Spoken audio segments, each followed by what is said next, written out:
The terrorist group is reportedly trying to send undercover agents to Europe in the guise of refugees. That's according to German media reports citing American intelligence. This year alone, tens of thousands of refugees from Syria and Iraq reached Europe. Italy and Greece, they're the main points of entry. Most then move on to seek asylum in other European states, with Germany, Sweden, the Netherlands, Switzerland and Bulgaria as well among the top destinations. RT's Polly Boyka has the latest on Islamic State's alleged plot to take advantage of the refugee crisis. This all comes from a document that's been leaked in the media today, and it reveals that Britain, along with 7 other EU countries, and they include Spain, Germany and France, they are going to push Brussels to restrict free movement rights within the European Union, and that would be by stepping up border controls in order to stop these Islamic State militants that have gone off to fight in Syria and Iraq from returning to the European Union. It's feared that some 3,000 jihadists that are currently fighting in Syria and Iraq have either EU passports or the right to travel freely within the EU. And so Europe has in place this borderless system. It's called the Schengen Agreement. There are no checks made on the borders there. And although Britain's not part of the Schengen Agreement, the checks made between Britain and the EU citizens are very random. So it's difficult to rely on them. So we know that the British Home Secretary Theresa May, according to this document, will be speaking to ministers in Brussels about this now. And there's a sense that the politicians want to think about beefing up security, but at the same time they have to toe the line of not compromising the founding principles of the European Union. And it's not likely to be easy. There's likely to be opposition to it from opposition MEPs in Brussels. And of course, Britain and other EU countries are now carrying out those airstrikes against the Islamic State over Iraq. They're considering expanding into Syria, and judging by this document, they're taking the threat of retaliatory attacks extremely seriously now. There are also concerns from leaks in the German media about how detailed these plans from the Islamic State are about committing acts of terror in Europe. We know from US intelligence they've allegedly managed to decode some conversations that have taken place between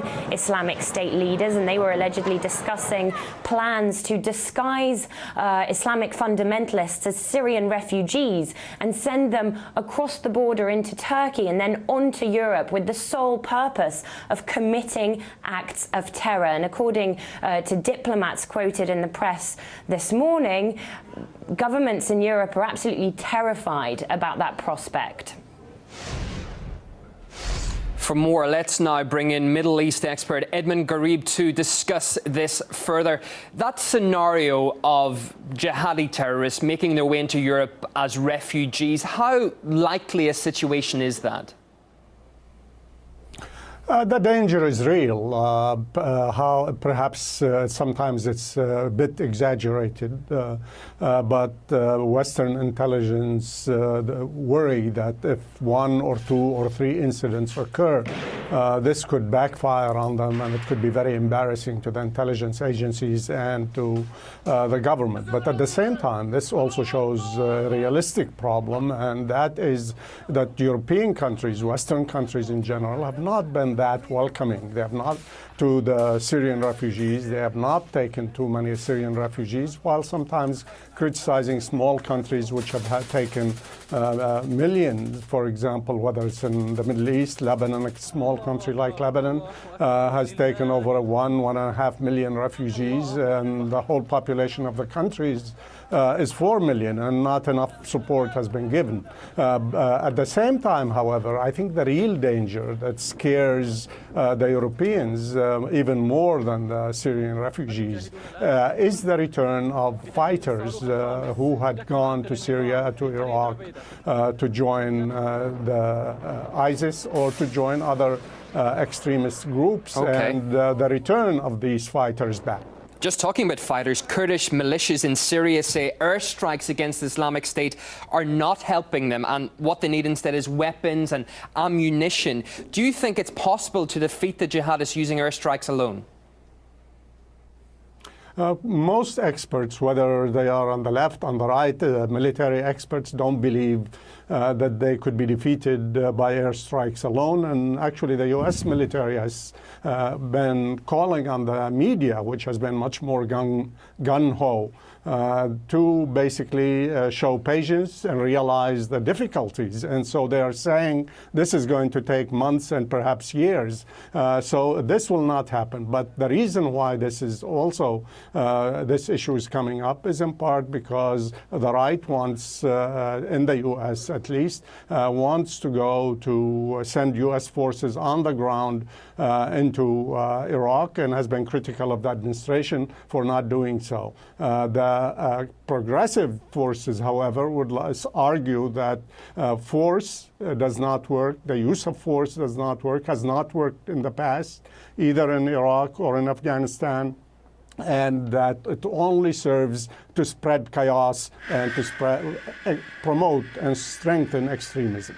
Let's just get your thought on another issue briefly. The Pakistani Taliban has pledged its support to Islamic State. How could this influence the situation on the ground in Iraq and in Syria? Well, clearly, this is very significant development here. Taliban, which is and in Pakistan, which is a very radical group, is basically showing that it supports the idea of the caliphate of the Islamic State. It may be also a call to bring attention to their confrontation with the Pakistani authorities on the one hand, and what they are trying to do in Afghanistan on the other. But I think this is very significant and shows that ISIS, and as we begin to see this coalition emerge, they are also getting support from other areas and trying to mobilize followers, and they are getting sympathy for their stand. Edmund Gharib, Middle East expert, thank you for talking to us this hour.